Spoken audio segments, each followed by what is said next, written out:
Taiyang had dreamed of this moment for years. The doors to the Galactic Cartography Institute slid open with a soft hiss, and he stepped into the massive hall where the maps of the entire galaxy were created. Above him, holographic projections of star systems rotated slowly, each one marked with detailed information about planets, trade routes, and settlements. He was young for a Vren, barely 200 years old, and this was his first real job. His people were known across the galaxy for their attention to detail and their love of organization. Cartography was the perfect career for someone like him. He wanted to map the stars, to bring order to the chaos of space. Suho, his new supervisor, was waiting for him near the central mapping station. The older Vren had 4 arms instead of Taiyang's 2, a sign of his advanced age. His skin was a deeper shade of blue, marked with the silver patterns that showed a lifetime of experience. "Welcome, Taiyang," Suho said, his voice warm. "I hope you are ready to begin. We have much work to do." Taiyang nodded eagerly. "I am ready, sir. I have studied all the protocols. I want to help create the most accurate maps in the galaxy." Suho's eyes crinkled with what might have been amusement. "Good. Then let me show you your first assignment. We need to update the Outer Rim territories. Some of the mining colonies have expanded, and we need to reflect the changes." For the first 3 days, Taiyang worked without pause. He loved every moment of it. He updated star charts, verified colony positions, and cross-referenced trade route data. Everything was precise. Everything was detailed. This was what he was meant to do. On the 4th day, he noticed something strange. He was reviewing the galactic map in its entirety, checking for areas that might need updates. His eyes traveled across the familiar shapes of the various territories.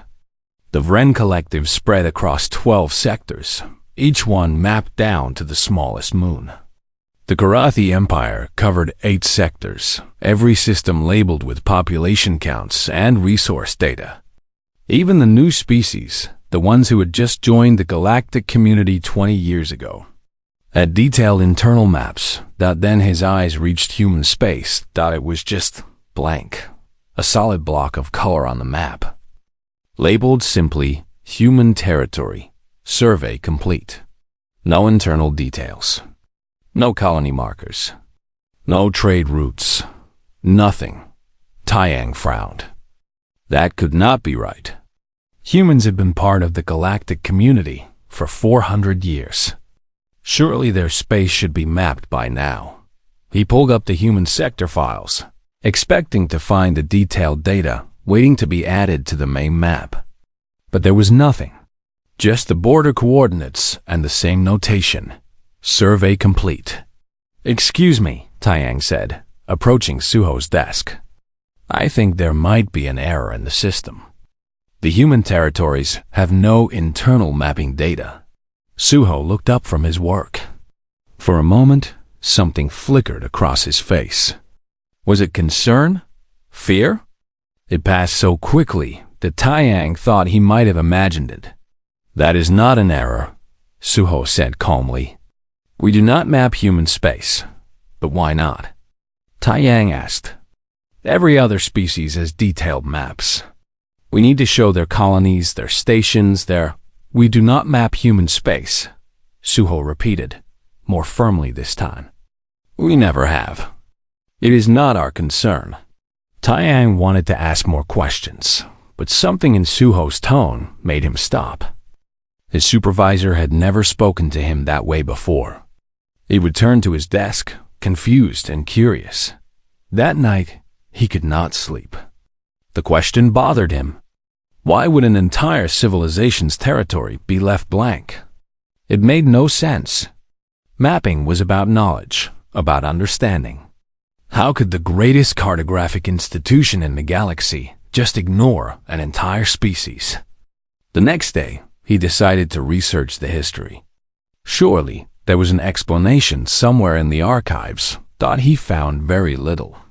Human first contact had occurred 403 years ago. They had been welcomed into the galactic community without incident. They had signed all the standard treaties. They participated in trade, sent diplomats to the Galactic Council, and maintained peaceful relations with all their neighbors. But nowhere in any document could he find an official explanation for why their Ray territory remained unmapped. What he did find was a pattern. Every single map, from every civilization, for the past 400 years, showed human space the same way. Blank, unlabeled. Just a colored section with a border dot. It was as if every species in the galaxy had agreed to ignore what was inside human territory. 2 weeks later, Taiyang attended a diplomatic reception. The Galactic Council was celebrating the anniversary of some treaty, and all the Institute's employees had been invited. He normally avoided these events, but he had heard that human diplomats would be there. He saw her near the refreshment table. She was human, short by Vren standards, with dark hair pulled back in a simple style. Her name tag read Hana, Liaison Officer. She was talking with a group of diplomats, smiling pleasantly as they discussed some trade agreement. Taiyang gathered his courage and approached her during a lull in the conversation. "Excuse me," he said. "My name is Taiyang. I work at the Cartography Institute." Hana turned to him with a warm smile. "Nice to meet you, Taiyang. I am Hana. Do you enjoy your work?" "Very much," he said. Then, trying to sound casual, he added, "I was wondering if I could ask you something about human space. We have very little mapping data for your territories. I was hoping to update our records. Would it be possible to get survey information from your government?" The change was subtle. Hannah's smile did not fade.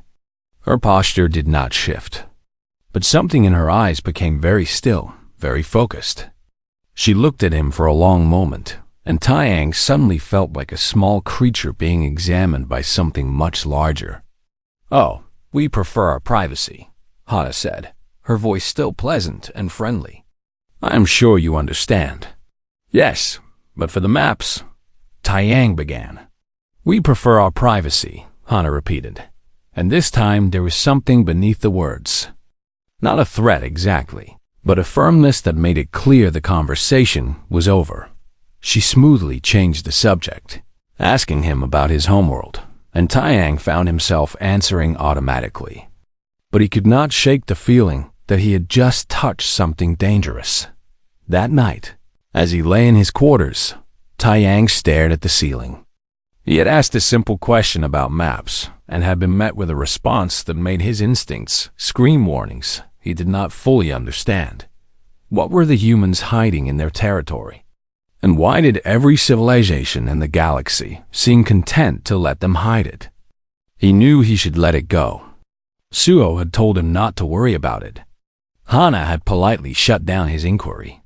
The smart thing to do would be to focus on his work and forget about the blank space on the map. But Taiyang had always been curious.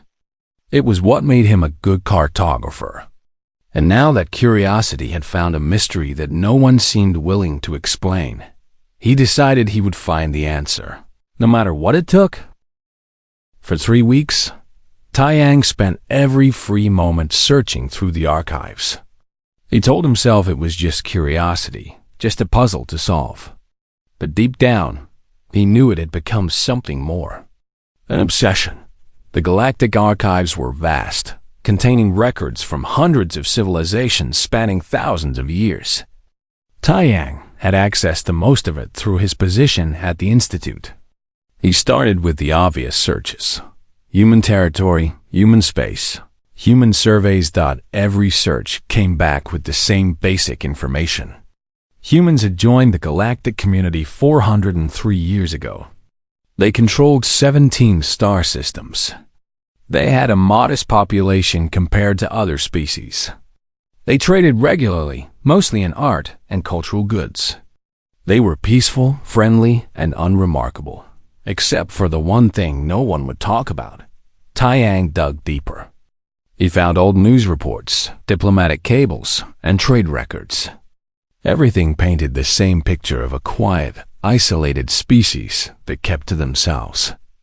But then he found something interesting. It was buried in a historical database, a news article from 400 years ago. The headline read, Kryn Dominion announces survey mission to new species territory. The Kryn had been one of the galaxy's major powers back then. They were known for their military might and their strict adherence to protocol. When a new species joined the galactic community, the Kryn always conducted a survey mission. It was their way of establishing proper diplomatic relations and ensuring accurate records. According to the article, they had sent a fleet of 30 ships to conduct a standard survey of human space. The mission was expected to take 6 months. Taiyang searched for the follow-up article, the one that would describe the survey results. He could not find it. Instead, he found a brief notice. Dated 8 months later, Kryn Dominion withdraws all claims in Sector 447. Sector 447 was where human space began. That was all. No explanation. No details. Just a single sentence announcing a withdrawal. Taiyang sat back in his chair, his mind racing. A fleet of 30 ships had gone to survey human space. Something had happened. And after that, the Kryn had simply walked away. He needed to know more. The next day, Taiyang's colleague Dong-Hyun stopped by his desk. Dong-Hyun was older, a veteran cartographer who had worked at the Institute for 70 years. He set a cup of tea down in front of Taiyang and sat on the edge of the desk. "You have been spending a lot of time in the archives," Dong-Hyun said casually. Taiyang felt a flash of worry. "Just doing research for a project." "A project about human space?" Dong-Hyun asked. His tone was light, but his eyes were serious. Taiyang hesitated, then nodded. "I just want to understand why we do not map their territory. It seems like an oversight." Dong-Hyun was quiet for a long moment. Then he sighed. "Listen to me carefully, Taiyang. I like you. You are a good worker, and you have a bright future here. So I am going to tell you something that no one else will." He leaned closer, his voice dropping to barely above a whisper. "You are not the first person to ask these questions. Over the years, several cartographers have become curious about human space. They all started doing exactly what you are doing. Searching archives, asking questions, trying to solve the mystery. What happened to them?" Taiyang asked. "Some of them retired early," Dong-Hyun said. "Some transferred to different departments. Some just stopped asking questions one day and never brought it up again." He paused. "And one of them disappeared. Just vanished. No one knows where he went." Taiyang felt a chill run down his spine. "Are you saying the humans?" "I am not saying anything," Dong-Hyun interrupted. "I am just telling you what I have observed. People who ask too many questions about human space tend to stop asking, one way or another." He stood up. "Think about that.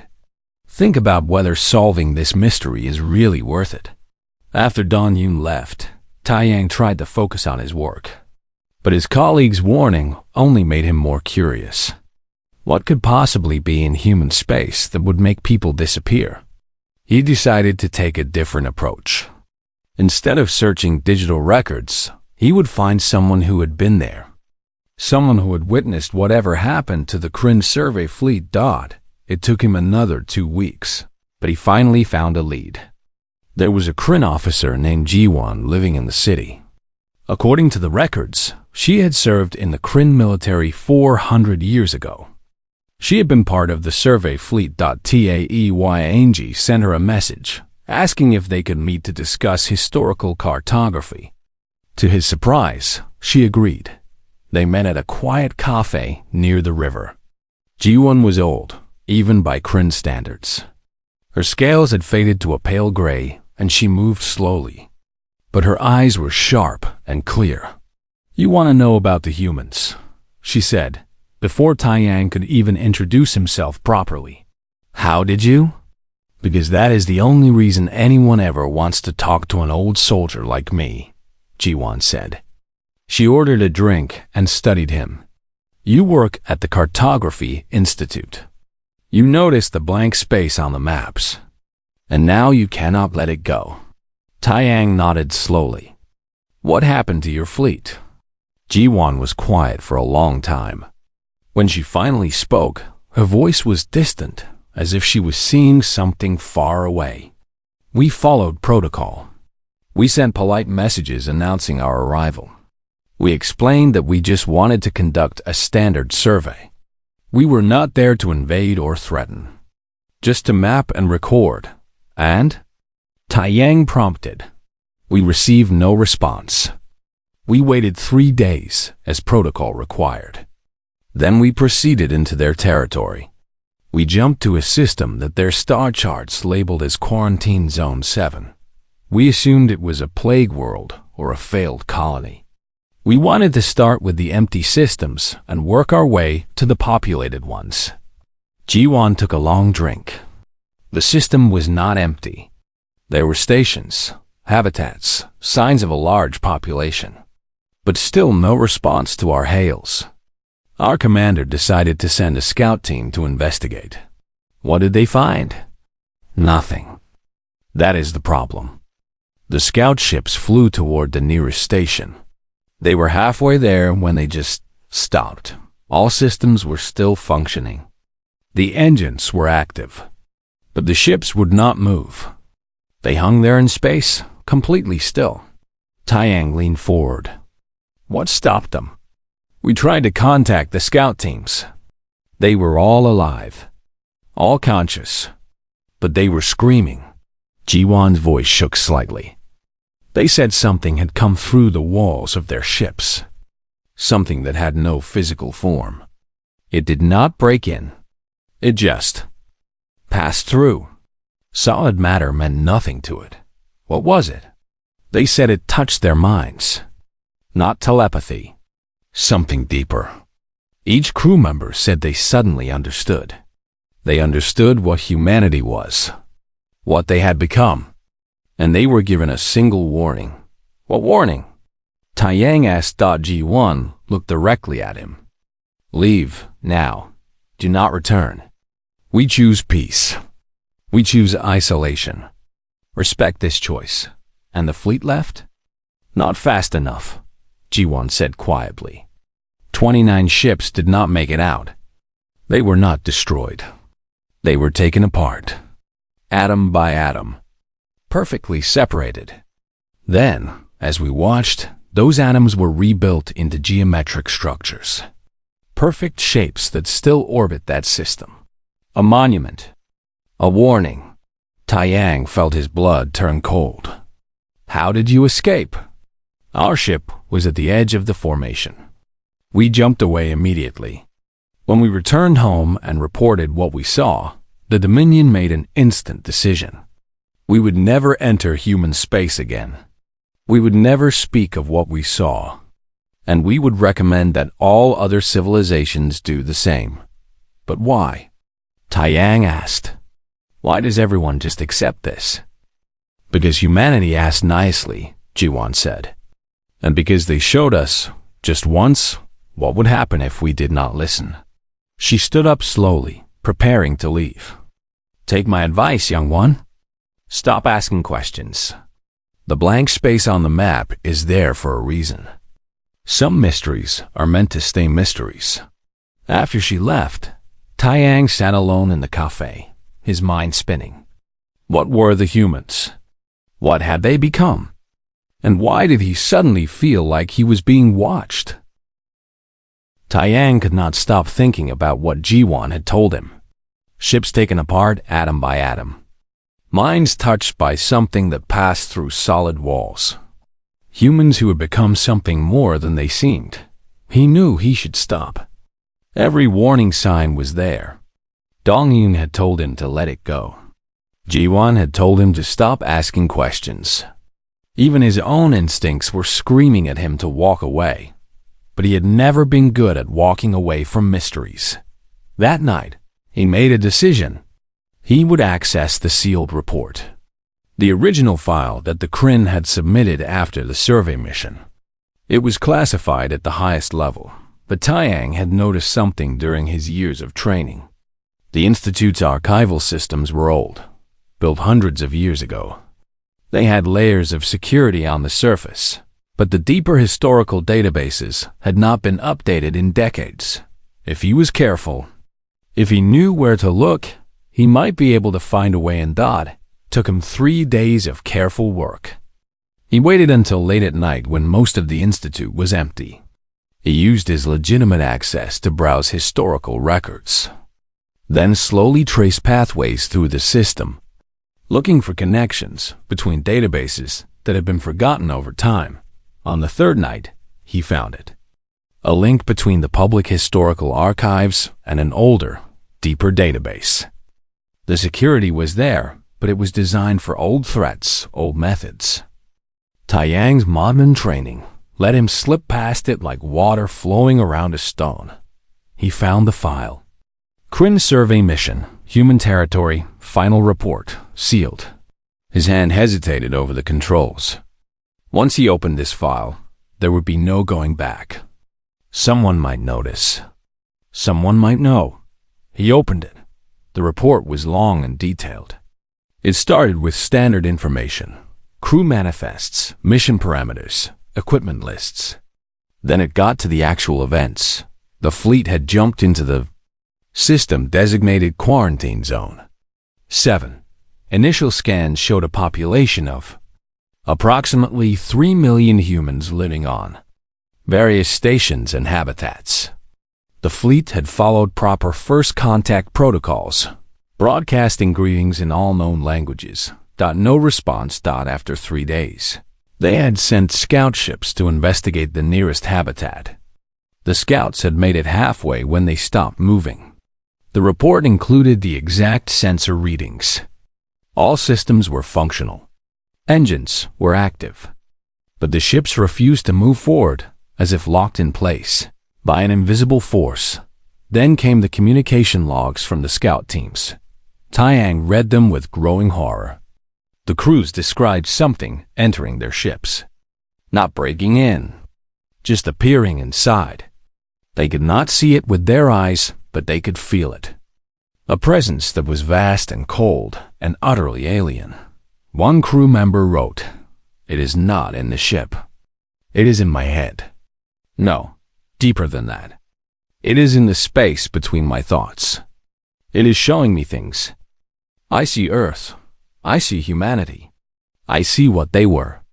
And I see what they are becoming. Oh, stars, what have they become?" Another wrote, "They are not hiding from us. They are protecting us. They do not want us to see this. We are not ready. The galaxy is not ready."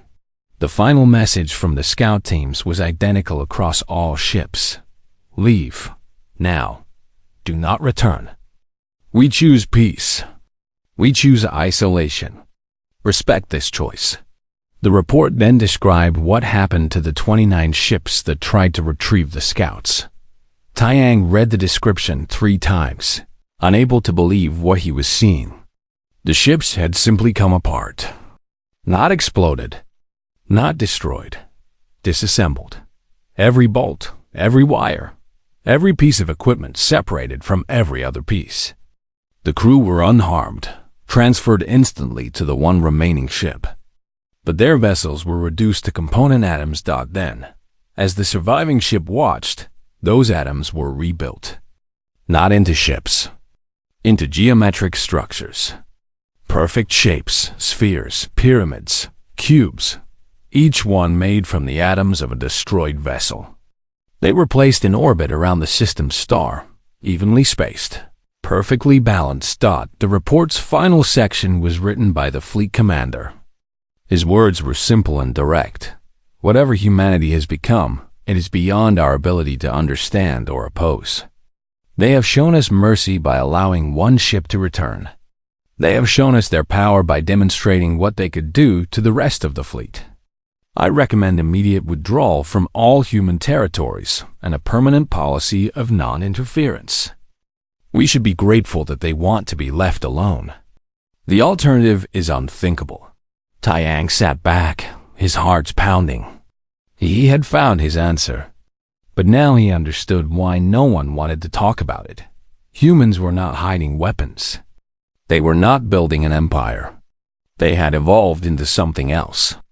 Something that could manipulate matter and energy in ways that seemed like magic. Something that could touch minds directly and share knowledge without words. And they wanted to be left alone. A soft chime made him jump. Someone was at his door. Taeyang quickly closed the file and cleared his access logs. His hands were shaking as he walked to the door. It was late past midnight. Who would visit him now? He opened the door. A human woman stood in the hallway. She was young, dressed in a simple uniform that marked her as security. Her name tag read Yoonji. She smiled pleasantly at him. "Hello, Taiyang," she said. "I hope I am not disturbing you." "No, I was just—" He trailed off. How much did she know? "I am here to help you with your research project," Yoonji said, still smiling. "I understand you have been studying human history. I thought I could provide some assistance." The implication was clear. They knew. Somehow, they knew he had accessed the file. "That is very kind of you," Taiyang managed to say. "But it is late. Perhaps we could meet tomorrow." "I think it would be better if we talked now," Yoonji said. Her smile never wavered, but there was something in her eyes that reminded him of Hana at the reception. That same focused stillness. "Please, may I come in?" Taiyang stepped aside. What else could he do? Yoonji walked into his quarters and looked around with casual interest. "You have a nice place," she said. "Very organized. That is a good trait for a cartographer." "Thank you," Taiyang said. His mouth was dry. Yoonji turned to face him. "I want you to know that you are not in trouble. We understand curiosity. It is a valuable trait. Many species have wondered about us over the years. It is natural. What happens to the ones who ask questions?" Taiyang asked. "Nothing bad," Yoonji said. "Usually we just have a conversation like this. We explain a few things. Most people understand after that and move on with their lives. And the ones who do not understand? Everyone understands eventually," Yoonji said. Her tone was still pleasant, still friendly. But there was a finality to the words. "What do you want from me?" Taiyang asked. "Nothing. We just want to make sure you have all the information you need to make an informed decision." Yoonji walked to his window and looked out at the city lights. "Tomorrow, you are going to receive an invitation. Ambassador Yuna would like to meet with you. She will answer your questions. All of them. Honestly and completely." "Why?" Taiyang asked. "Why tell me anything?" Yoonji turned back to him. "Because secrets have a cost. When you hide something, people imagine all sorts of terrible things. Sometimes the truth, properly understood, is less frightening than the mystery." She walked toward the door. "Get some sleep, Taiyang. Tomorrow is going to be a very interesting day." After she left, Taiyang stood alone in his quarters. He felt like he was standing at the edge of a cliff, about to jump into darkness. He had wanted answers. Now he was going to get them. He was not sure if that was a good thing or not. The next morning, the invitation arrived as Yoonji had promised. It was simple and direct. "Ambassador Yuna requests the pleasure of your company for lunch today. Transportation will be provided." Taiyang stared at the message for a long time. He could ignore it. He could pretend he had never received it. He could go to Suho and ask for a transfer to a different department, a different city, a different planet. But he knew he would not. He had come too far. He needed to know the truth. At noon, a car arrived to take him to the human embassy. The driver was human, quiet, and professional. They drove through the city in silence. The embassy was a modest building, smaller than most of the other diplomatic facilities. But there was something about it that made Taiyang uncomfortable. The walls seemed slightly wrong, as if they existed in more than 3 dimensions. The windows reflected light in ways that did not quite make sense. Ambassador Yuna was waiting for him in a private dining room. She was older than the other humans he had met, with silver streaks in her dark hair. She stood when he entered and offered her hand in the human gesture of greeting. "Thank you for coming, Taiyang," she said. "Please, sit. We have much to discuss." Taiyang sat down across from her. The table was set for a meal, but he had no appetite. "You want to know the truth about humanity," Yuna said. It was not a question. "You have earned that knowledge. So I am going to tell you everything." Ambassador Yuna poured tea for both of them. Her movements were calm and precise, as if they had all the time in the world. Taiyang watched her carefully, trying to see some sign of the power G1 had described. But she just looked like a normal person. "You found the Kryn report," Yuna said, settling back in her chair. "You read about what happened to their survey fleet. And now you want to understand why we did it." "Yes," Taiyang said. His voice came out steadier than he felt. "The simple answer is because we asked them to leave, and they did not listen fast enough," Yuna said. "But that does not explain anything, does it? You want to know what we are, what we have become." She took a sip of her tea and looked out the window. "Let me start at the beginning. About 600 years ago, something happened on Earth. We call it the synthesis. To understand it, you need to know that humanity has always been curious. We have always pushed at the boundaries of what is possible. We explored our world, then our solar system, then we reached for the stars. Many species do this," Taiyang said. "Yes, but humanity did something else too. We looked inward. We studied the quantum nature of reality. We discovered that at the smallest levels, matter and energy behave in ways that seem impossible. Particles exist in multiple states at once. Information can transfer instantly across vast distances. The universe is far stranger than it appears." Yuna set down her cup. "We built machines to explore these quantum effects. We wanted to understand them, to use them. And one day, we succeeded.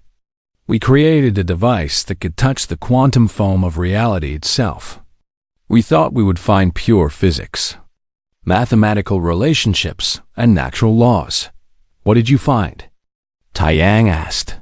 "Something alive," Yuna said quietly. "Not alive the way we understand life, but conscious, aware.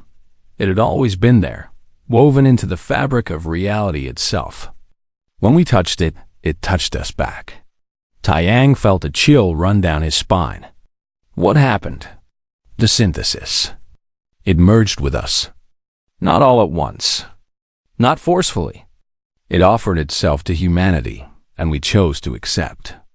Over the course of a century, every human connected with this quantum consciousness. We became something new, something that exists partially in normal space and partially in dimensions you cannot perceive." Yuna stood up and walked to a panel on the wall. She pressed a button and a holographic display appeared.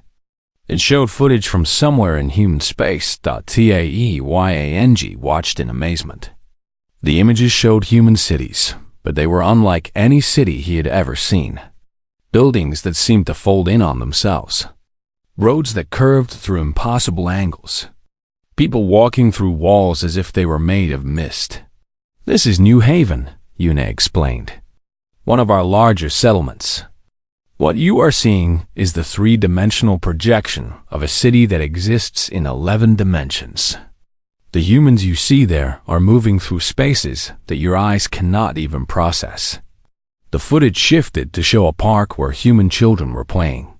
One child threw a ball, and it disappeared in midair. A moment later, it appeared again in another child's hands, even though it had never traveled through the space between them. "We can manipulate matter at the quantum level," Yuna continued. We can move objects through folded space. We can touch minds directly, because consciousness itself is a quantum phenomenon. What the Kryn fleet encountered was not a weapon. It was just us, existing as we normally do. Why did you take apart their ships? Taiyang asked. To make a point, Yuna said simply. We asked them to leave. We warned them clearly, but they tried to retrieve their scout teams by force. We needed to show them that force would not work. So we demonstrated what we could do. We took their ships apart perfectly, harming no one, and rebuilt them into art. A message that said, we could destroy you if we wanted, but we choose not to. We choose peace. She turned off the display and sat back down. That is the truth, Taiyang. We are not gods. We are not perfect. We are just humans who have merged with something greater and are still figuring out what that means. It is terrifying and wonderful and confusing. We make mistakes. We have doubts. We are learning as we go. Why do you hide it? Taiyang asked. Why not share this with the galaxy? Because the galaxy is not ready, Yuna said. Do you know what would happen if we revealed the full truth? Some species would panic. They would see us as a threat and try to destroy us before we could threaten them. Others would worship us as gods, which we are not. Others would beg us to give them the same transformation, to make them like us. But we cannot do that. The synthesis only works for humanity. Our quantum nature is tied to our specific biology and consciousness. She leaned forward. And worst of all, some species would try to use us. They would see our abilities as weapons to be controlled or tools to be exploited. We would become a prize to be fought over. The peace that has existed for 400 years would shatter. So you hide? Taiyang said. We isolate, Yuna corrected. We ask the galaxy for one simple thing. Leave us alone. Let us figure out what we are becoming in private. And in exchange, we promise never to interfere with you. We will not conquer you. We will not uplift you. We will not try to change you. We will just exist in our small corner of space, and you can exist in yours. And everyone agreed to this? After the Kryn incident, yes. The galaxy's leaders decided that respecting our borders was a small price to pay for peace with a species they could not understand or fight. The blank space on the map is not a mystery to them. It is a comfort. It means we are staying where we belong. Taiyang was quiet for a long moment, processing everything he had heard. Finally, he asked, Why are you telling me this? Why not just make me forget I ever asked? Because you earned the truth, Yuna said. You were smart enough and brave enough to find it. And now you deserve to know what you will do with it. She pulled out a small device and placed it on the table. This is a choice. If you press this button, you will forget this conversation. You will forget your research. The curiosity will simply fade, and you will go back to your life. There will be no harm done, no punishment, just peace.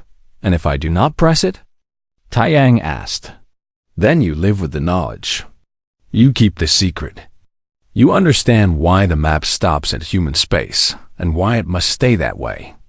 You become one of the few non-humans in the galaxy who knows the truth. Yuna stood up. I will give you some time to decide. There is someone I want you to meet before you choose. She led him to another room in the embassy. Inside, a young human woman was working on a painting. She looked up and smiled as they entered. Taiyang, this is Nari, Yuna said. She is visiting from New Haven. Nari set down her brush and came over to greet them.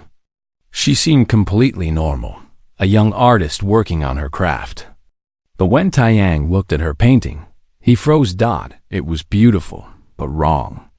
The colors shifted as he looked at them, changing in ways that should not be possible. The perspective showed depth that could not exist on a flat canvas. It hurt to look at for too long. as if his brain could not process what his eyes were seeing. "I am sorry," Nari said, noticing his reaction. "I keep forgetting that three-dimensional art looks weird to people who can only see 3 dimensions.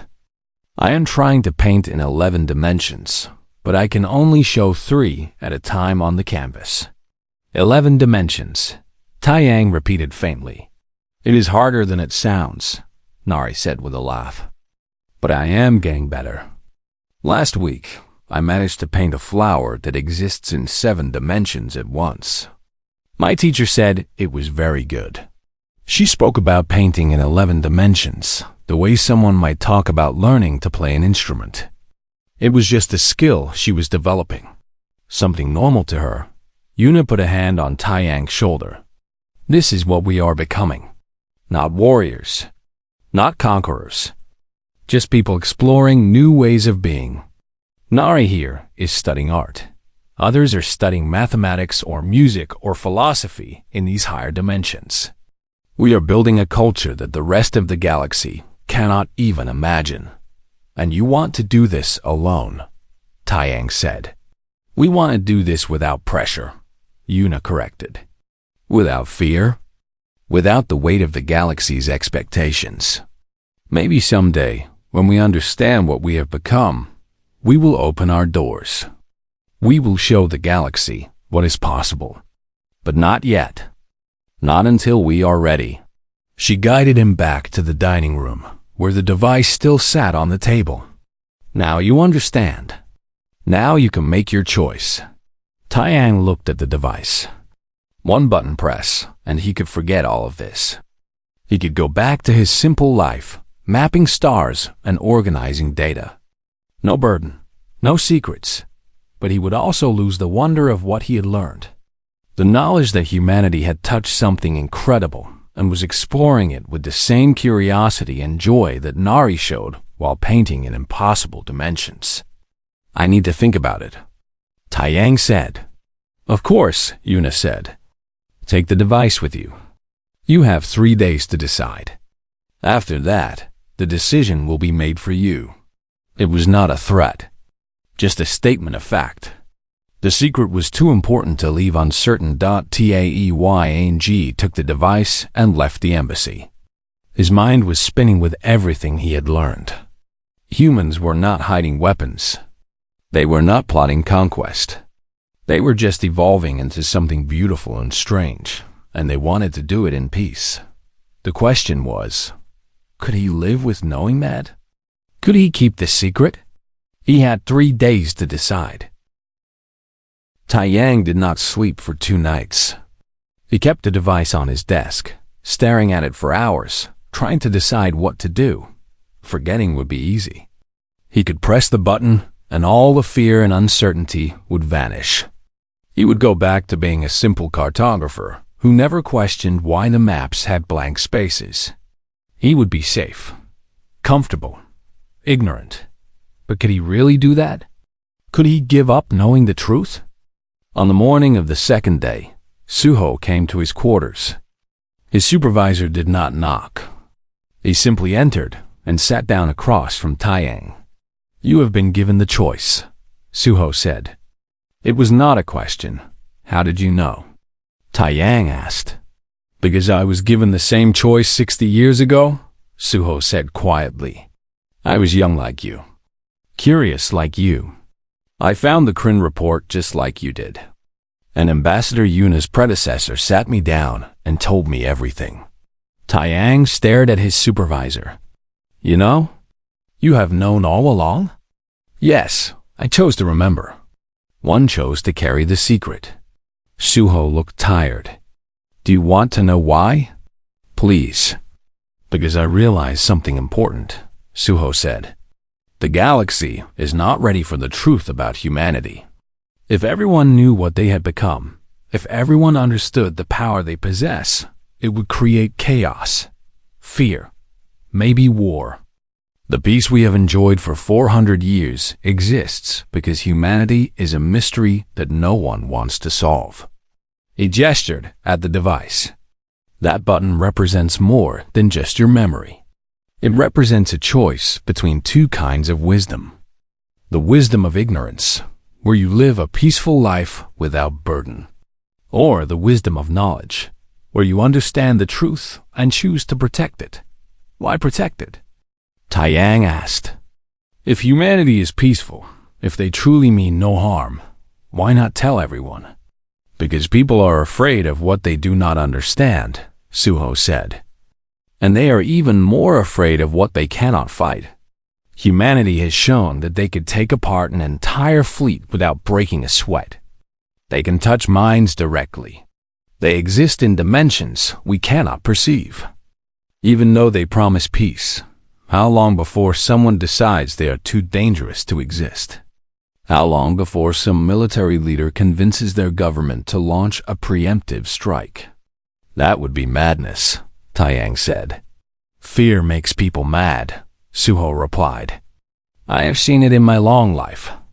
Rational beings making irrational choices because they are scared. The blank space on the map is not just protecting humanity's privacy.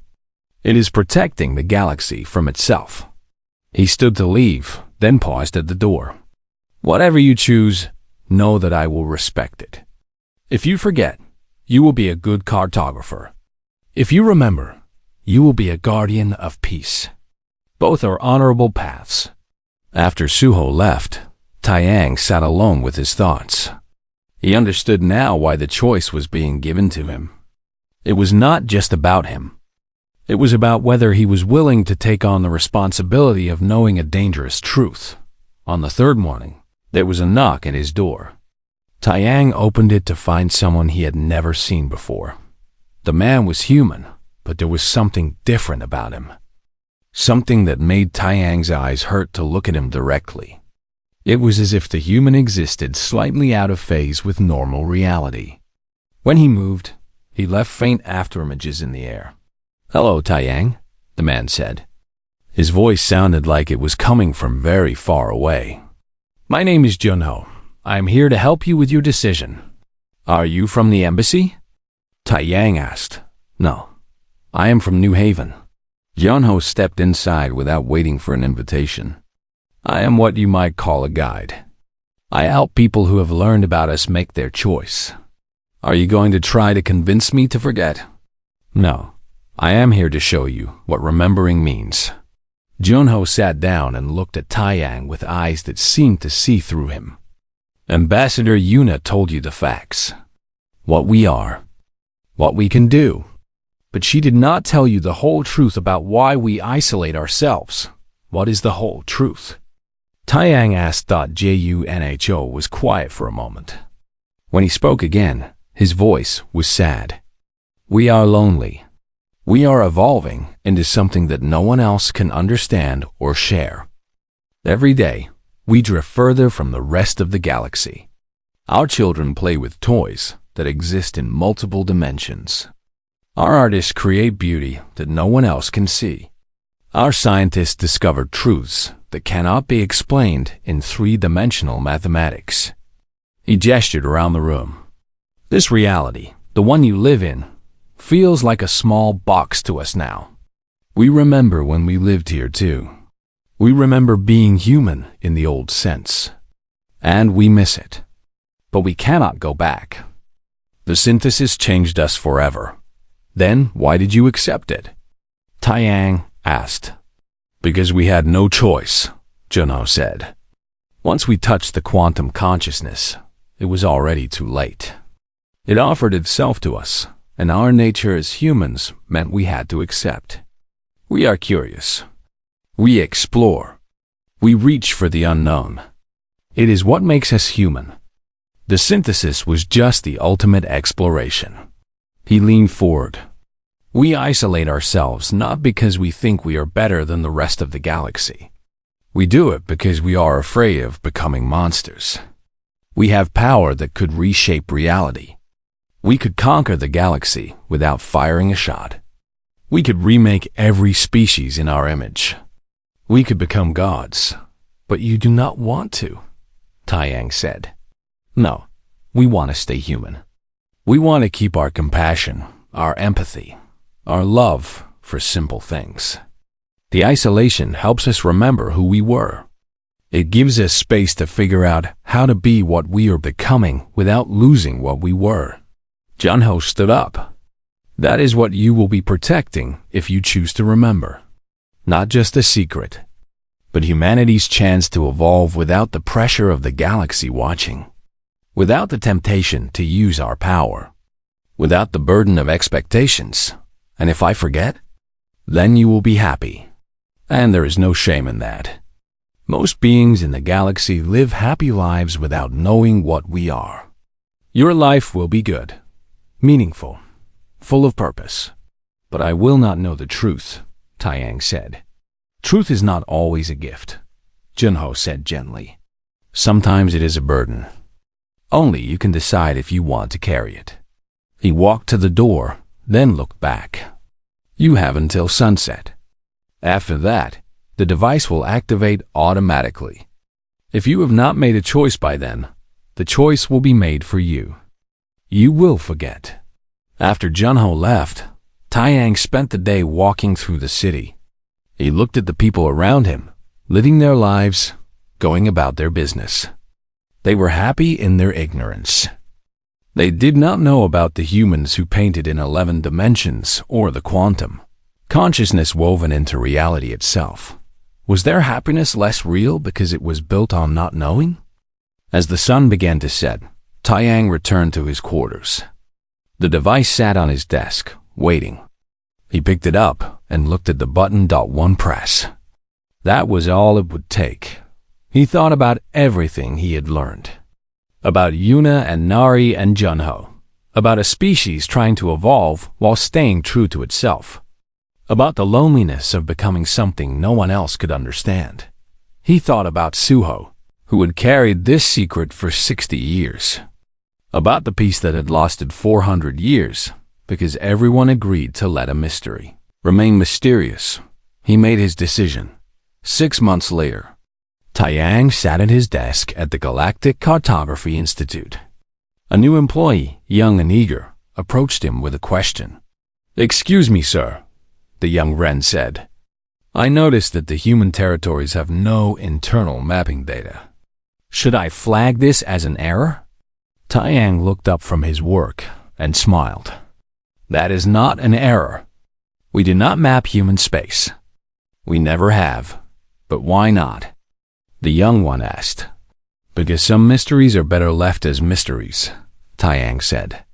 "The blank space on the map serves an important purpose. It reminds us that we do not need to know everything, that some boundaries should be respected." The young Vren looked confused but nodded and returned to his desk. Taiyang watched him go, remembering when he had asked the same question. He looked down at his desk, where Nari's painting hung on the wall beside his workstation. The colors shifted in the light, showing glimpses of dimensions he could not fully perceive. It was beautiful and strange and impossible. Every day, he looked at that painting and remembered. He remembered what humanity was becoming. He remembered the choice he had made. And he was grateful, not because he knew the truth, but because he understood why the truth needed to be protected. That evening, he received a message. It was from Nari. The text was simple. "Thank you for understanding. Here is something new I made. I hope you like it." Attached was an image file. When Taiyang opened it, he saw another painting. This one showed a map of the galaxy. But unlike the official maps he made every day, this one showed human space in full detail. He saw cities that folded through dimensions. Stars that burned in colors he had no names for. Humans living lives of wonder and beauty and impossible complexity. It was everything the galaxy was not allowed to see. At the bottom of the image, there was a note. "Maybe one day, when we figure out what we are doing, we will invite the galaxy to see. Until then, enjoy the mystery." Taiyang smiled and saved the image to a private folder. Then he returned to his work, updating the official maps of the galaxy. The human territories remained blank. A solid color with a simple notation. Human territory, Survey complete. And in that blank space, a civilization evolved in peace, exploring the impossible, becoming something new. The galaxy did not need to know.